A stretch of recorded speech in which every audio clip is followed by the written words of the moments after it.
All right, today we're going to take a bit of an anatomical journey, starting right at your heart and heading all the way down to your fingertips. And along the way, we're going to uncover a pretty rare but potentially really dangerous condition you've probably never even heard of: upper extremity aneurysms. So, let me just ask you this. What if a blood vessel somewhere in your arm was a ticking time bomb? I know, it sounds like something straight out of a thriller movie, but for a small number of people, it's a very real thing. And we're going to dive into what that means right now. So what in the world are we even talking about here? Well, an aneurysm is basically a weakened, bulging spot on the wall of an artery. The best way to picture it? Think about a bubble forming on a really worn-out tire.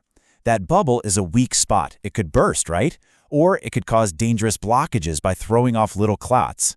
It's a simple idea, but one with some pretty severe consequences. Okay, so let's start our journey where the stakes are the absolute highest, right up close to the heart. You know, these aneurysms are at their most common and their most dangerous in what we call the arch vessels. Think of your aorta as this massive superhighway for your blood, and these arch vessels are the first major off-ramps. So you can imagine, a blowout right there can be, well, catastrophic. We're talking life-threatening bleeding or a massive stroke. The symptoms? They can be completely all over the map. You might have pain in your chest or neck, your voice could get hoarse, you could even have a stroke. But, and this is the really unnerving part, for up to 3/4 of patients, there are no symptoms. None. The discovery is a total accident, found on a scan for something completely unrelated. It's a hidden danger they never even knew existed.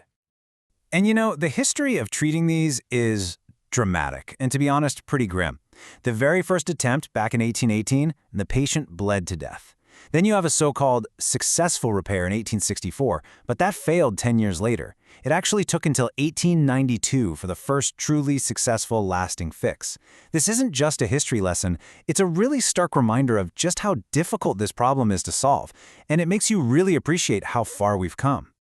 So, after that pretty rough history, how are these things actually fixed today? Well, there are basically two main paths you can take. You've got the traditional method, open surgery. This is a huge operation where they literally cut out the weak spot and replace it with a synthetic tube. Then you have the modern alternative, endovascular repair. This is way different. Doctors use a tiny puncture to thread a device called a stent graft inside the artery, basically creating a new, safe pathway for the blood and sealing that aneurysm off from the inside. And the difference in risk? It is just stark. That traditional open surgery, especially for the really complex ones near the heart, can have an in-hospital mortality rate as high as 11%. That's a really sobering number, and it just highlights why new, better techniques were so desperately needed. And this is exactly why endovascular repair has been such a game changer. It's a much, much less invasive option. And what that means is that it can be offered to patients who are older or have other health problems that would just make a massive open surgery way too risky. It's really opened the door to treatment for so many people who didn't have an option before. Okay, so let's take a quick detour here, because this next part is really fascinating. It turns out a surprisingly common birth defect can be a hidden cause for a very specific kind of aneurysm. It's called an aberrant right subclavian artery, or ARSA for short. And in simple terms, all it means is that the artery supplying your right arm basically starts from the wrong spot on your aortic arch. It's just a little anatomical quirk you're born with. And when I say common, I really mean it. This little quirk is present in up to 1% of the entire population. That means there are millions of people walking around with this anatomical variation, and almost all of them have absolutely no idea. So why does this matter? Well, because this artery takes an unusual detour. It actually passes behind the esophagus, and sometimes it can press on it. This can lead to a condition with just an incredible name, Arteria Lusoria, which is really just a fancy way of saying difficulty swallowing. And on top of that, sometimes this unusual artery can develop an aneurysm right where it starts.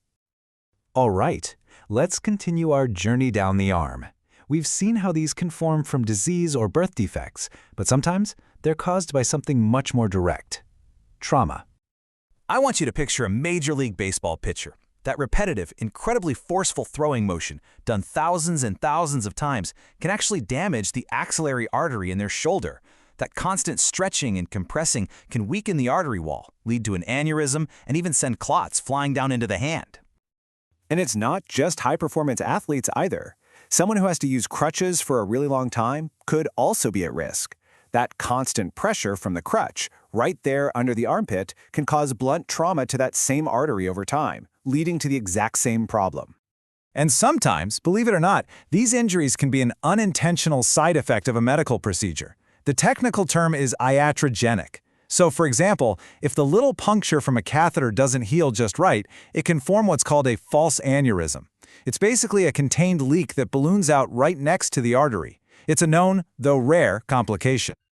Okay, so we have traveled all the way from the heart down to the hand. After all that, what are the biggest things you should really take away from this? So, to wrap it all up, we've learned that these dangerous bulges can pop up basically anywhere from your chest to your hand, but the ones right near the heart are the most common and the riskiest. We've seen how treatment has gone from these incredibly high-risk surgeries to much safer, minimally invasive options.